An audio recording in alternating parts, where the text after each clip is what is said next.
సిద్దిపేట ఉప ఎన్నికలో ప్రజలు బ్రహ్మాండంగా ప్రాణం పోసి ఊపిరిలిదితే అద్భుతంగా ఉద్యమం ముందుకు పురోగమించిన విషయం మనకు తెలుసు. 60 ఏళ్ల సమైక్య పాలనలో తెలంగాణది ఎంత గోస, ఎంత దుఃఖం, ఎంత వేదన, ఎంత హింస, ఎంత అణిచివేత చూసినామో మనందరికీ కూడా బాగా తెలుసు. గోదావరి కృష్ణనీళ్ళు దక్కకుండా తరలిపోతే తల్లి సనుబాలకు నోచని పిల్లల్లాగా తెలంగాణ బిడ్డలు రోధించారు. కరువుల కాటకాలకు గురయ్యారు. అర్ధరాత్రి కరెంట్లు పెట్టబోయి పాములు గుట్టి తేలు గుట్టి చాలా భయంకరంగా అనాథల్లాగా చనిపోయినారు. ఆ రకంగా జరుగుతూ ఉంటే ఇక్కడ ఉన్నటువంటి ఆనాడు కాంగ్రెస్లో టీడీపీలో ఉన్నటువంటి నాయకులు పదవుల కోసం పెదవులు మూసిండ్రు తప్ప ఏనాడు నోరు తీసి కొట్టాడలేదు. గులాబీ జెండా ఎగిరేదాకా కనీసం తెలంగాణ సోయిని కూడా ప్రదర్శించలేకపోయినారు. మీ అందరికీ తెలుసు, తెలంగాణ కోసం అవసరమైన ప్రతి సందర్భంలో పదవులు త్యాగం చేసిన వాళ్ళు బీఆర్ఎస్ బిడ్డలు అని చెప్పి నేను గర్వంగా మనవి చేస్తా ఉన్నా. కానీ పదవుల కోసం తెలంగాణను ఆగం చేసిన వాళ్ళు ఆనాడు ఉన్నటువంటి కాంగ్రెస్ నాయకులు అని చెప్పి కూడా నేను మనవి చేస్తా ఉన్నా.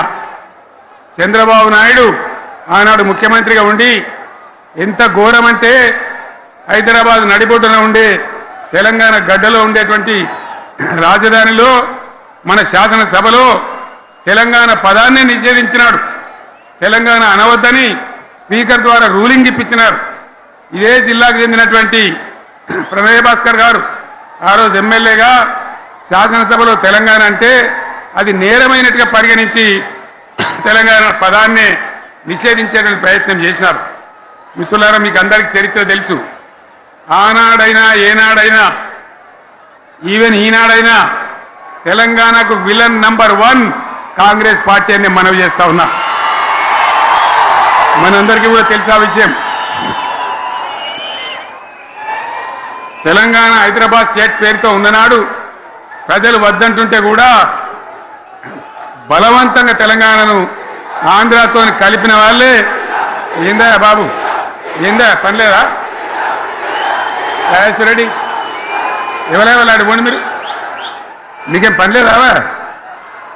ఈ 10 మంది కాదు కదా, సభ అంతా ఉంది కదా, ఉండండి, కామ్ ఉండండి, డిస్టర్బ్ చేయండి. మీరు అట్లా బలవంతంగా ఆనాడు ఆంధ్రలో విలీనం చేసింది కాంగ్రెస్ పార్టీ, జవహర్లాల్ నెహ్రూ. 69లో ఉద్యమం వస్తే 4